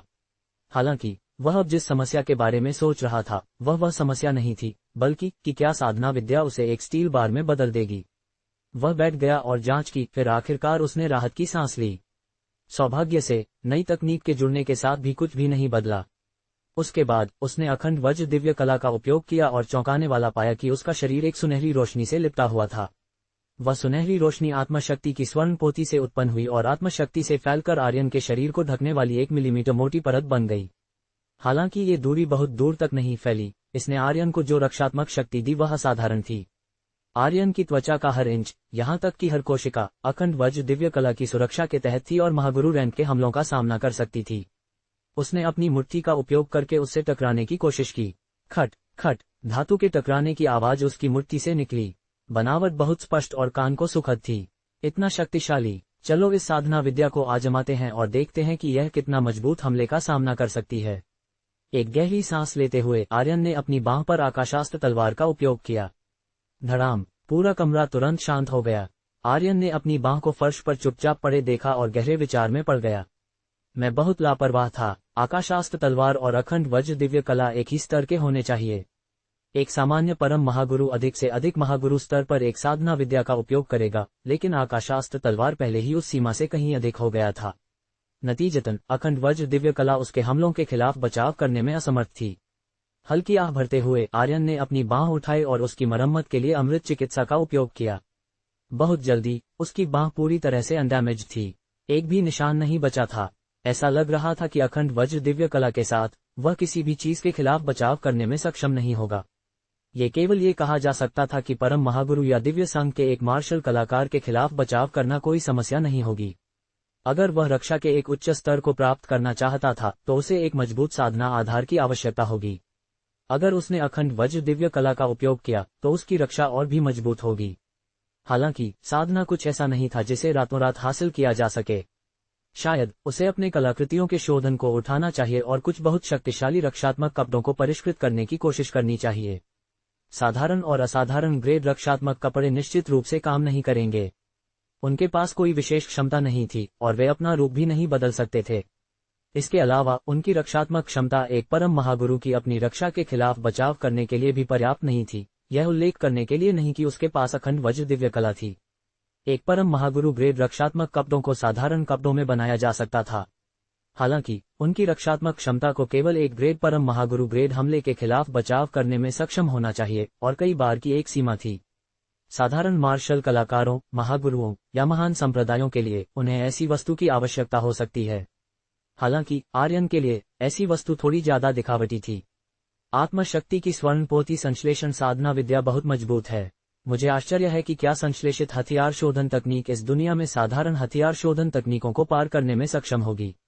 अगर मैं इसे पार कर सकता हूं, तो शायद मैं एक हथियार या रक्षात्मक कवच को परिष्कृत कर सकता हूं जो साधारण हथियार शोधन तकनीक को पार करता है। आर्यन ने पहले ही अपनी हथियार शोधन तकनीकों का ठीक से अभ्यास करने का फैसला कर लिया था। अगर वह एक सुपर उच्च ग्रेड रक्षात्मक कवच को परिष्कृत कर सकता था जो दिव्य संघ और उससे ऊपर के हमलों के खिलाफ बचाव कर सकता था, तो यह उसके लिए एक महान जीवन रक्षक हथियार होगा। आज शनिवार था, इसलिए वह काम पर नहीं गया। हालांकि आर्यन के पास भी ज्यादा दोस्त नहीं थे। विक्रम शर्मा शादीशुदा था और उसके साथ एक पत्नी थी। जहां तक निखिल पटेल का सवाल है, जब वह उसके साथ था तो उसे हमेशा ऐसा लगता था कि वह एक लड़की के साथ छेड़खानी कर रहा था। हालांकि आर्यन को लापरवाही से प्यार करना पसंद नहीं था, फिर भी वह एक सामान्य आदमी था। इसलिए आर्यन जब भी उसके पास कुछ भी नहीं था तो उसके साथ खेलने के लिए आसानी से नहीं मिलेगा। इसलिए आर्यन अभी भी पढ़ने के लिए पुस्तकालय गया। हालांकि इससे पहले कि वह जा पाता, उसका सेल फोन पहले बज उठा। आर्यन ने अपना सेल फोन उठाया। कॉलर आईडी से पता चला कि यह निदेशक देवेंद्र चौधरी का फोन था। निदेशक, मुझे क्यों ढूंढ रहे हैं? उसने अपनी भौहें थोड़ी उठाईं, लेकिन आर्यन ने फिर भी फोन उठाया। नमस्ते, क्या यह आर्यन है? हाँ, मैं हूँ। आर्यन, क्या तुम आज खाली हो? मेरे पास पुष्पांजलि रसोई में एक दोस्त के साथ एक नियुक्ति है। यदि तुम खाली हो तो क्या तुम मुझसे मिलने में मेरी मदद कर सकते हो? आर्यन ने इसके बारे में सोचा भी नहीं और इसे अस्वीकार करने के लिए तैयार था। भले ही तुम बॉस हो, तुम बस उसे बेतरतीब ढंग से काम नहीं सौंप सकते, है ना? वह अपना वेतन पाने के लिए काम कर रहा है, वह तुम्हारा सेवक नहीं है। वह, आर्यन, एक मरा हुआ बाहरी व्यक्ति है। भले ही वह पुस्तकालय से इस्तीफा दे दे, वह निश्चित रूप से किसी भी दोस्त से मिलने में तुम्हारी मदद नहीं करेगा। हालांकि इससे पहले कि वह कुछ भी कह पाता, निदेशक ने फिर से बोलना शुरू कर दिया। तुमने अभी तक खाया नहीं है ना? मैंने तुम्हारे लिए 388 रुपये का एक नाश्ता सेट खाना ऑर्डर किया है। तुम पुष्पांजलि रसोई में नाश्ते के बारे में जानते हो। ये हमारे जयपुर शहर की विशेषता है। आमतौर पर अगर तुम खाना चाहते हो तो तुम्हें एक अपॉइंटमेंट लेना पड़ता है। मैं उनके बॉस के साथ दोस्त हूँ, इसलिए मैं इसे छीनने में कामयाब रहा। अगर तुम नहीं जाओगे तो ये बर्बाद हो जाएगा। आर्यन चुप था। पुष्पांजलि रसोई में नाश्ता वास्तव में पूरे शहर में अच्छी तरह से जाना जाता था। आर्यन वहां एक बार गया था, लेकिन उसने 98 रुपये का एक सेट खाना खाया था। बाद में, क्योंकि उसे खाने से पहले एक लंबी अपॉइंटमेंट लेनी पड़ती थी, आर्यन फिर से खाने के लिए नहीं गया। उसने उम्मीद नहीं की थी कि निदेशक रेस्तरां के बॉस को जानते थे और उन्होंने उसके लिए एक सेट खाना भी ऑर्डर किया था। निदेशक, मैं पुष्पांजलि रसोई के पास हूँ। यह अच्छा है, तुम ऊपर जा सकते हो। ये दूसरी मंजिल पर टेबल 306 है, खिड़की के पास। मैंने उन्हें पहले ही सूचित कर दिया है। जब तुम तैयार हो जाओ तो तुम जा सकते हो। ठीक है। फोन बंद करने के बाद एक सेकंड बाद आर्यन पूरी तरह से सशस्त्र था और पीहू को नीचे सोफे से दूर खींच लिया। अब उसे पीहू को हर समय अपने पास रखना पड़ा ताकि 7 सितारों के संरेखण के कारण उसे भयंकर होने से रोका जा सके। पीहू, जो गहरी नींद में सो रही थी, अचानक उसकी पूंछ द्वारा एक विशाल बल द्वारा पकड़ लिया गया। फिर बिल्ली ध्वनि की गति से तेज गति से पीछे की ओर उड़ गई। पीहू का बिल्ली का चेहरा उस गति से हवा के प्रतिरोध के कारण बाहर फैल गया था। अपने चारों ओर के दृश्यों को देखकर जो पीछे की ओर उड़ते रहे, साथ ही साथ उसके कानों से बहने वाली सीटी की आवाज और उसके दिमाग को उड़ा दिया। पीहू संदेह की स्थिति में गिर गई। क्या वह वास्तव में 300 साल तक जीवित रह सकती थी, आर्यन को पार कर सकती थी और उसे अपना पालतू जानवर बना सकती थी? अंधा प्रेम संबंध नहीं, यह मेरा अंधा प्रेम संबंध है। आर्यन जल्दी से पुष्पांजलि रसोई पहुंचा। दूर से ही वह कई लोगों को कतार में खड़ा देख सकता था। जयपुर शहर में 100 साल पुरानी विरासत वाली एक पुरानी दुकान के रूप में ऑनलाइन आरक्षण करने के अलावा पुष्पांजलि रसोई ग्राहकों के लिए प्रतिदिन कुछ सीटें आरक्षित भी रखती थी ताकि वे कतार में लगकर आनंद ले सकें। इसके अलावा ये ग्राहकों को दुकान पर आकर टेकआउट खरीदने की भी अनुमति देती थी। कतार नाश्ते की दुकान के प्रवेश द्वार से लेकर सड़क के कोने तक 900 से 1000 फीट की दूरी तक फैली हुई थी। उस दूरी से आगे कोई और लोग कतार में नहीं थे। वैसे भी 8 बज चुके थे, इसलिए कतार में लगने पर भी कोई नाश्ता नहीं मिलेगा। आर्यन आरक्षित ग्राहक के अनुभाग के बगल वाले दरवाजे से अंदर घुसा। अपनी पहचान बताने के बाद उसे जल्दी से तीसरी मंजिल पर खिड़की के पास एक सीट पर ले जाया गया। कुछ ही देर बाद एक स्वादिष्ट और उत्तम भोजन परोसा गया। सिर्फ एक नजर ही आर्यन के गले को अनायास ही हिलाने के लिए काफी थी। उसी क्षण निदेशक ने आर्यन को स्थिति समझाने के लिए एक संदेश भेजा। ऐसा लगता है कि वही थी जो आर्यन को एक साथी से मिलवाना चाहती थी। वह यहाँ आर्यन के लिए एक अंधा प्रेम संबंध ब्लाइंड डेट की व्यवस्था करने आई थी। इसके अलावा उसने आर्यन को उस महिला की एक तस्वीर भी दी। इससे आर्यन तुरंत अवाक हो गया। उसे साथी की क्या जरूरत है? ऐसा नहीं है कि तुम इसे खा सकते हो। वह मूल रूप से जाने के लिए तैयार था, लेकिन अंत में उसने अपने सामने नाश्ते को देखा। खैर, जाने दो। अगर वह उन्हें देखता तो वह उन्हें देख लेता। जब समय आएगा तो वह कह देगा कि उसे कोई दिलचस्पी नहीं है, इसलिए उसने पहले अपने सामने के नाश्ते को खाने का फैसला किया। आखिरकार उस दुनिया में केवल स्वादिष्ट भोजन ही था जिसे बर्बाद नहीं किया जा सकता था। पीहू भी बगल में लार टपका रही थी। ये नाश्ता सच में स्वादिष्ट है। इस बन को देखो, यह न तो काला है और न ही बदबूदार, और यह छोटा भी नहीं है। बिल्कुल सही। इस तले हुए आटे की छड़ी को देखो, यह बाहर से कुरकुरी है लेकिन अंदर से नर्म है। यह न तो छोटी है और न ही नर्म। बिल्कुल सही। इस चावल के दलिया को देखो, ये दूध जैसा है। चावल को पूरी तरह से उबाला गया है और यह चिपचिपा है। ये निश्चित रूप से पेट को पोषण देगा। आर्यन ने सिर हिलाया और तुरंत एक खाली प्लेट निकाली। उसने पीहू के लिए एक मांस का बन और एक केकड़े के रो का बन उठाया। ये तुम्हारे लिए कल रात का इनाम है। पीहू परेशान थी, ये देखकर कि आर्यन आनंद से खा रहा था। पीहू ने अपने दिल में घृणा के साथ अपने दांत पीसे। इसका उपयोग करके एक बिल्ली को बेवकूफ बनाना। कौन सी बिल्ली उस छोटी सी चीज को चाहेगी? अगर वह आर्यन को हरा नहीं सकती थी तो वह सीधे कूदकर उसे अपने पंजों से परिचित करा देती। जाने दो, मैं पहले 300 साल इंतजार करूंगी। 300 साल बाद मैं निश्चित रूप से आर्यन को एक पालतू जानवर के रूप में ले लूंगी। फिर मैं व्यंजनों से भरी एक मेज का ऑर्डर दूंगी और आर्यन को केवल एक सख्त बन दूंगी। जब आदमी और बिल्ली खा रहे थे तो उनके कानों में अचानक एक परिचित आवाज आई। तुम लोग भी यहाँ नाश्ता खा रहे हो? आर्यन एक पल के लिए रुक गया। उसने सिर उठाया और कोमल शर्मा को देखा। उसने सिर हिलाया। क्या संयोग है, तुम भी यहाँ हो? हाँ, यहाँ का नाश्ता बहुत स्वादिष्ट है। क्या तुमने अभी तक खाया है? अभी तक नहीं। तो क्या तुम कुछ साथ में खाना चाहती हो? जरूर। कोमल शर्मा मुस्कुराए और आर्यन के सामने बैठ गई। हालांकि जैसे ही वह बैठी, आर्यन ने सूप पकौड़ी, उबले हुए पकौड़े और तेल के बन, उसने कुछ और नाश्ते की डिशों का इंतजार किया और उन सभी को अपने सामने ढेर कर दिया। फिर उसने कोमल शर्मा के लिए मेज का आधा हिस्सा साफ कर दिया। अब तुम वेटर को ऑर्डर देने के लिए कह सकती हो। कोमल शर्मा हक्की बक्की रह गई। क्या तुमने मुझे अपने साथ खाने के लिए आमंत्रित नहीं किया था? आर्यन एक पल के लिए रुका और गंभीरता से सिर हिलाया। बिल्कुल। क्या मैंने तुम्हारे लिए आधी मेज खाली नहीं की?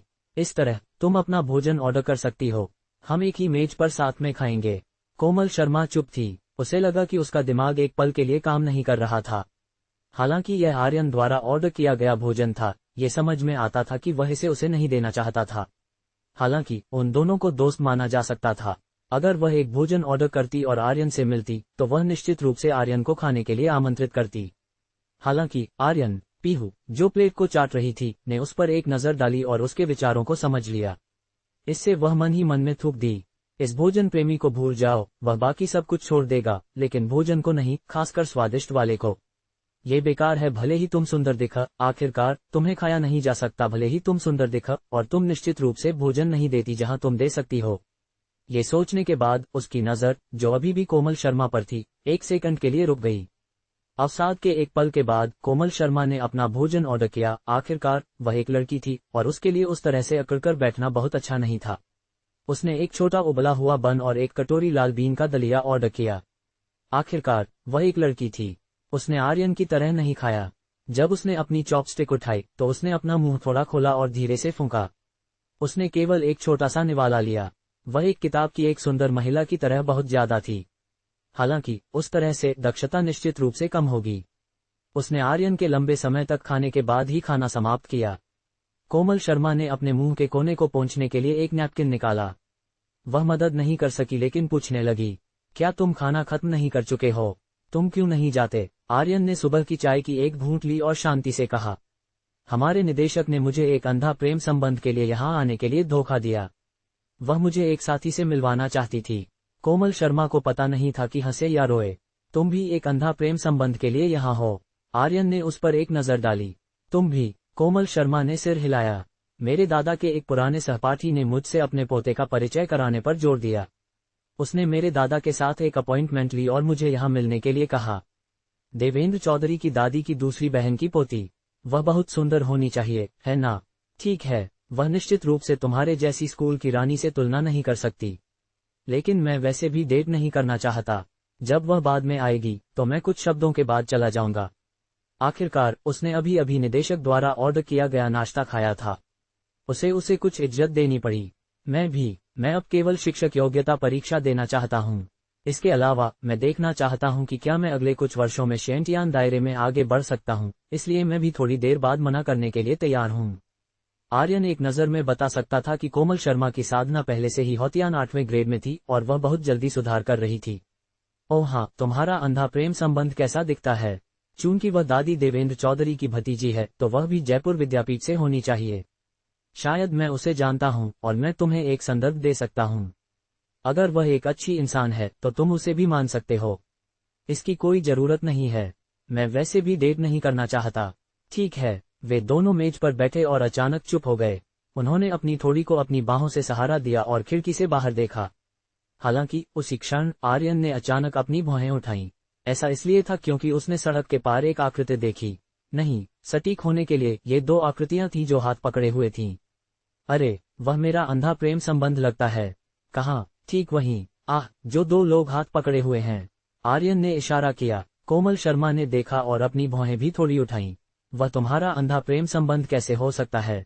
वह मेरा अंधा प्रेम संबंध है। ये कहने के बाद हवा एक बार फिर से सन्नाटे में छा गई। वे दोनों खिड़की के सामने एक झटके में बैठे और एक दूसरे को घूरने लगे। आर्यन अवाक था। कोमल शर्मा चौंक गई। वे होटल में घुस गए हैं। मुझे पता है। वे दिन के उजाले में होटल क्यों जा रहे हैं? मुझे नहीं जानता। पुस्तकालय की ऊपरी मंजिलें। अल्पविराम। वे दोनों खिड़की से टिके हुए थे, अवाक थे। लगभग 10 मिनट बाद वे दोनों होटल से बाहर चले गए। कोमल शर्मा ने धीरे से कहा, जब वह अभी अभी अंदर गई थी तो वह काले मोजे पहने हुए लग रही थी, लेकिन अब वे चले गए हैं। आर्यन ने सिर हिलाया। उसके घुटने भी लाल हैं। मैं अब उससे नहीं मिलना चाहता। मैं भी उसे नहीं देखना चाहता। तो चलो चलते हैं, कोमल शर्मा ने मंद रूप से कहा और आर्यन ने फिर से सिर हिलाया। वे दोनों जल्दी से नाश्ते की दुकान से निकल गए और मुख्य सड़क पर आए। हवा बहुत बेहतर थी। कोमल शर्मा ने एक गहरी सांस ली और उसका मूड बहुत बेहतर था। क्या तुम अब घर जा रहे हो? आर्यन ने सिर हिलाया। मैं पुस्तकालय में पढ़ने जा रहा हूँ। कोमल शर्मा थोड़ा आश्चर्यचकित महसूस कर सकती थी। जब तुम हर दिन पुस्तकालय में काम करते हो तो क्या तुम हमेशा पढ़ते नहीं रहते? तुम छुट्टी पर भी क्यों पढ़ना चाहते हो? आर्यन ने शांति से कहा, कुछ भी करने को नहीं है। न पढ़ने का क्या फायदा? ओह, क्या पढ़ने के बारे में कुछ खास है? उदाहरण के लिए, क्या इसका मार्शल आर्ट साधना पर कोई प्रभाव पड़ता है? होना चाहिए। क्या कोई कहावत नहीं है कि 10,000 से अधिक किताबें पढ़ना और साधना करना एक भगवान होने जैसा है? क्या ऐसी कोई कहावत है? कोमल शर्मा मदद नहीं कर सकी लेकिन थोड़ा माथा टेका। उसे ऐसा क्यों लगा कि वह कहावत उस तरह से नहीं कही गई थी। हालांकि ये भी संभव था कि वह गलत याद कर रही हो। चूंकि ऐसा है तो मैं वापस जाऊंगी। आर्यन ने भी उसे रहने के लिए नहीं कहा। ठीक है, अलविदा। ये शब्द कहने के बाद वह मुड़ा और चला गया। पीहू उसके कंधे पर लेटी थी और उसने कोमल शर्मा को अपने छोटे पंजे से हिलाया। कोमल शर्मा मुस्कुराए और अपने छोटे हाथों को भी हिलाया, इससे पहले कि वह मुड़ी और चली गई। उस छोटे से अंतर्विरोध ने आर्यन के मूड को प्रभावित नहीं किया। वह शुरू में एक अंधा प्रेम संबंध पर नहीं जाना चाहता था। उसे इस बात की परवाह नहीं थी कि दूसरी पार्टी ने क्या किया।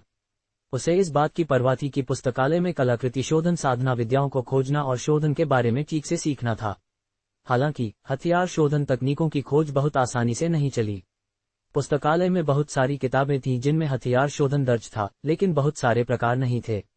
आर्यन अतीत में समय समय पर एक को पढ़ेगा, लेकिन अब तक आत्मशक्ति की स्वर्ण पोथी ने कुल 5 किताबें ही जमा की थीं। इस राशि के साथ यह अनुमान लगाया गया था कि संश्लेषित करने के लिए अभी भी काफी कुछ प्रकार की किताबें थीं। दोपहर के करीब निदेशक देवेंद्र चौधरी एक अप्रसन्न अभिव्यक्ति के साथ चले गए। आर्यन, तुम आज सुबह अकेले क्यों चले गए? लिली ने कहा कि वह तुम्हें चाहे कितनी भी तलाश करे, वह तुम्हें नहीं ढूंढ पाए। आर्यन ने किताब बंद की और एक उदासीन अभिव्यक्ति के साथ कहा, जब मैं आज सुबह गया तो मैं मिस कोमल शर्मा से टकराया। वह भी एक अंधा प्रेम संबंध पर गई थी और फिर उसने और मैंने तुम्हारी भतीजी लिली और उसके अंधा प्रेम संबंध को होटल में घुसते देखा। अगर तुम मुझे नहीं मानते तो तुम मिस कोमल को बुला सकते हो और उससे इसके बारे में पूछ सकते हो। देवेंद्र चौधरी का बूढ़ा चेहरा तुरंत काला पड़ गया। क्या सच में ऐसा हुआ? आर्यन ने सिर हिलाया। मुझे तुमसे झूठ बोलने की कोई जरूरत नहीं है। वह सावधानी से आर्यन को घूरने लगी। ये देखकर कि वह झूठ बोलता नहीं लग रहा था, उसकी अभिव्यक्ति शांत हो गई और उसने आर्यन से माफी मांगी। मुझे खेद है आर्यन, मुझे उम्मीद नहीं थी कि ऐसी बात होगी। यह मेरी गलती है। आर्यन ने सिर हिलाया। निदेशक, तुम्हें खुद को दोष देने की जरूरत नहीं है। आखिरकार वह केवल तुम्हारी भतीजी है। तुमने उसे खुद से नहीं पाला। ये समझ में आता है कि तुम उसकी पृष्ठभूमि नहीं जानती। कोई बात नहीं, ये सब मेरी गलती है। ये कैसा है? मेरे पास अभी भी पुष्पांजलि रसोई के लिए एक सदस्यता कार्ड है।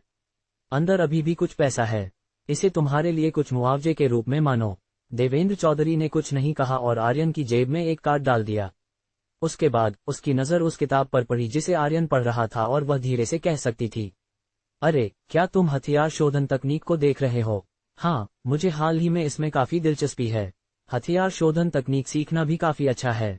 तुम्हारी साधना अपेक्षाकृत कम है और तुमने अभी तक अपनी आत्मशक्ति को नहीं जगाया है।